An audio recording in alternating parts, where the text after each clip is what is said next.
আসসালামু আলাইকুম। সুপ্রিয় শিক্ষার্থীবৃন্দ, আশা করি সবাই অনেক ভালো আছেন। নতুন বছরের শুভেচ্ছা জানিয়ে সিসিআর মডেল কলেজে অনলাইন ক্লাসে স্বাগত জানাচ্ছি আমি আশরাফুর রহমান শাওন। আশা করি সবাই অনেক ভালোভাবে নতুন বছর কাটাচ্ছেন এবং সাথে সাথে পড়ালেখাও করছেন, এবং এরই সাথে প্রত্যাশা ব্যক্ত করছি যেন আমরা খুব দ্রুত ফেস টু ফেস ক্লাসে বা সরাসরি ক্লাসে অংশগ্রহণ করতে পারি। এই প্রত্যাশায় আজকের ক্লাস শুরু করতে যাচ্ছি। আজকের ক্লাসে আমরা একটি গুরুত্বপূর্ণ টেক্সচুয়াল পয়েম, আপনাদের টেক্সট বইয়ে আছে এমন একটি পয়েম আমরা পড়ব এবং পয়েমটির থিম পড়ব। কবিতাটির নাম লেক আইল অফ ইন্সফ্রি বা দি লেক আইল অফ ইন্সফ্রি।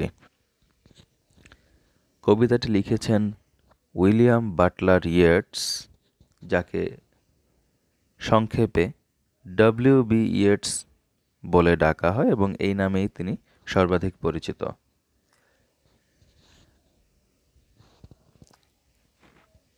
এইবারে আমরা কবিতাটি পড়ব। I will arise and go now and go to Innisfree. আমি উঠব আর এখনই যাব, আর এখন যাব ইন্সফ্রিতে। ইন্সফ্রি এখানে একটি স্থানের নামকে বোঝানো হয়েছে।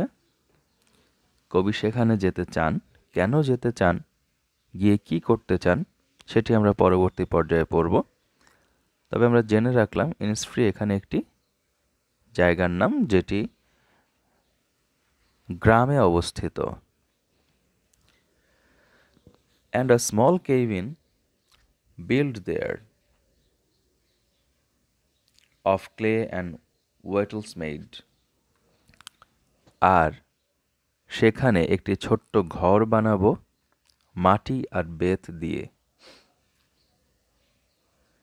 9 bean rows will I have there, a hive for the honey bee. 9টি সিমের সারি থাকবে আমার বাগানে, মৌমাছিদের মৌচাক থাকবে।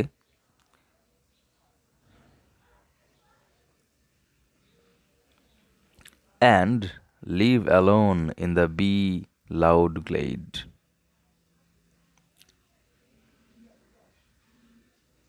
সেখানে অতঃপর মৌমাছি গুঞ্জরিত নিভৃতে আমি একা বসবাস করব। And I shall have some peace there, for peace comes dropping slow. সেখানে আমি একটু শান্তি পাব, কারণ শান্তি নামে ধীরে ফোটায় ফোটায়।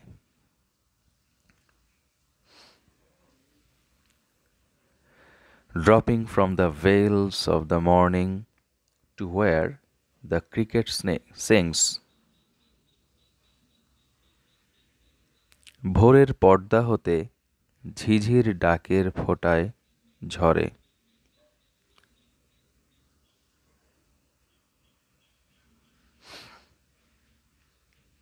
ক্রিকেট অর্থ ঝিঝি পোকা।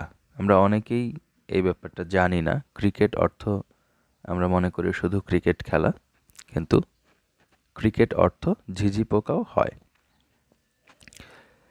They are midnights all a glimmer and noon a purple glow.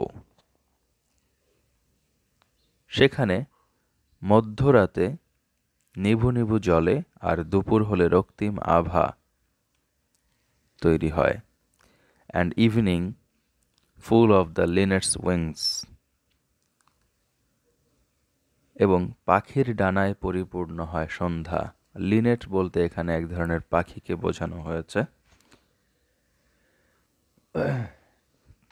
I will arise and go now, for always night and day. আমি উঠব আর এখনই যাব, সব সময়ের জন্য, দিন রাত সব সময়ের জন্য। I hear lake water lapping with low sounds by the shore. আমি সেখানে শুনি হ্রদের পানির মৃদু শব্দ সৈকতে আছড়ে পড়ার মতো। While I stand on the roadway or on the pavement's gray. যখন আমি রাস্তায় হাঁটি বা ধূসর বাঁধানো পথ ধরে হাঁটি, I hear it in deep heart's roar. আমি অন্তরের অন্তঃস্থল থেকে সেই আওয়াজ শুনতে পাই, সৈকতে আছড়ে পড়ার বা পানি সৈকতে আছড়ে পড়ার যে একটা মৃদু শব্দ আছে, সেই শব্দটি আমি শুনতে পাই। সুপ্রিয় শিক্ষার্থীবৃন্দ, এই যে আমরা কবিতাটি পড়লাম, এই কবিতাটি হয়তোবা বুঝতে আপনাদের অনেকেরই কষ্ট হচ্ছে, তারপরেও আমি বলবো একটু বোঝার চেষ্টা করুন। কবি এখানে গ্রামে থাকার বা রুরাল সাইডে থাকার, বসবাস করার প্রত্যাশা ব্যক্ত করেছেন এবং তার কথায় বোঝা যাচ্ছে তিনি শহরে বসবাস করেন এবং এই শহরের জীবনযাপনে তিনি খুবই অতিষ্ঠ।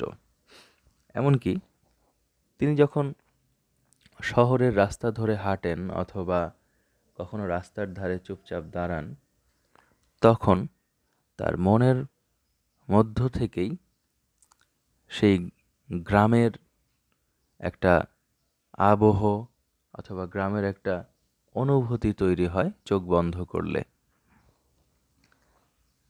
তিনি এই শহরে আর থাকতে চান না, তিনি শান্তিতে থাকতে চান।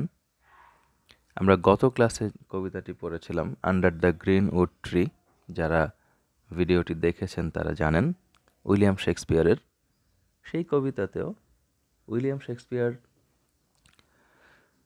শহরের জঞ্জাল ছেড়ে, অশান্তি ছেড়ে বনের মাঝখানে গিয়ে থাকার জন্য আহ্বান করেছেন।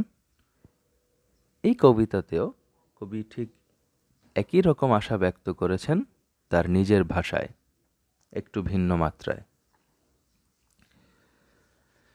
সুপ্রিয় শিক্ষার্থীবৃন্দ, এবারে আমরা কবিতার থিমটি পড়ব। The poem is composed by W.B. Yeats. কবিতাটি লেখা হয়েছে W.B. Yeats দ্বারা। Throughout the lake isle of Innisfree. এই কবিতা জুড়ে, সারা কবিতা জুড়ে, the poet engages with themes that include nature, peace, and spirituality. কবি সমস্ত কবিতা জুড়ে অন্তর্ভুক্ত করেছেন বিভিন্ন ধরনের থিম, যার মধ্যে রয়েছে নেচার, প্রকৃতি, শান্তি এবং স্পিরিচুয়ালিটি, আত্মার কথা, আত্মিকতার কথা। দিস থ্রি থিমস, বিশেষ করে এই তিনটি থিম, আর অল ইন্টার রিলেটেড, একটার সাথে আরেকটা সম্পৃক্ত। W.B. Yeats asks the reader to regard nature as he does. কবি এই কবিতায় রিডারদেরকে, তার মানে পাঠকদেরকে, যারা আমরা পড়ছি, তাদেরকে এমনভাবে প্রকৃতিকে গ্রহণ করতে বলেছেন যেমনভাবে তিনি গ্রহণ করেছেন।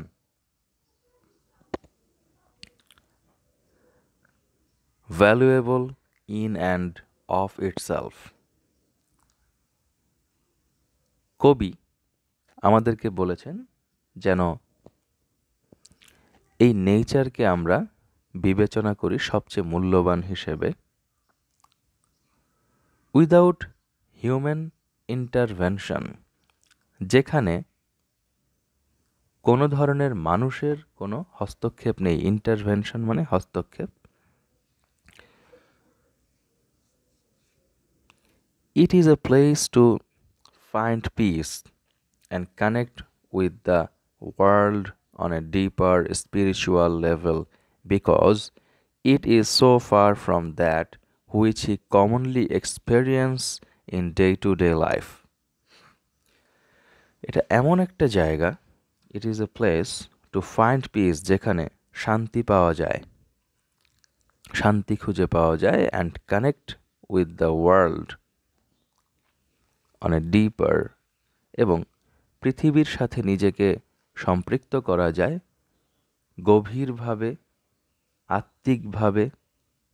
কারণ it is so far from, এটা অনেক দূরে, হুইচ উই কমনলি এক্সপেরিয়েন্স, আমরা প্রতিদিনের জীবনযাত্রায় যা ফেস করি, যার মুখোমুখি হই, যেসব ব্যাপারের, যেমন এই ধরনের, আমরা যখন শহরে থাকি, শহরে থাকলে আমাদের যান্ত্রিক জীবনযাপন করতে হয়। একটু কিছুদিনের জন্য গ্রামে গেলে আমরা সেই যান্ত্রিক জীবন ভুলে নিজেদেরকে খুঁজে পেতে পারি, নিজেদেরকে নতুন করে আবিষ্কার করতে পারি গ্রামের আবহাওয়ায়, গ্রামের পরিবেশে। সেই কথাটি এখানে বলেছেন কবি। The isolated nature of this natural area, isolated মানে বিচ্ছিন্ন, শহর থেকে বিচ্ছিন্ন বোঝানো হয়েছে এখানে। The isolated nature of this natural area that he is longing for, longing for মানে আশা করা, কবি যেটা আশা করেছিলেন, for is also an important element of his happiness, মানে শহর থেকে বিচ্ছিন্ন প্রাকৃতিক যে পরিবেশটা তিনি আশা করেছিলেন, এই পরিবেশটি হলো কবির শান্তির একটি বড় ধরনের উপাদান। It is an escape from industrialism, এটি হলো শিল্পবাদ থেকে বা সমাজের যে শিল্প বিপ্লব, এই সব কিছু থেকে দূরে, as well as from the other people, এবং অন্যান্য মানুষদের থেকে দূরে, যেসব মানুষেরা সবসময়ই শুধুমাত্র সাকসেসের পেছনে দৌড়ায় বা অর্থনৈতিক উন্নতির পেছনে দৌড়ায়। আশা করি এই কবিতার থিমটি ভালোভাবে বুঝতে পেরেছেন, এবং চমৎকার একটি থিম এই কবিতার। নতুন বছরের শুভেচ্ছা আবারও জানিয়ে আজকের ক্লাস এখানেই শেষ করছি। সকলে ভালো থাকবেন, সুস্থ থাকবেন, সুন্দর থাকবেন। আসসালামু আলাইকুম।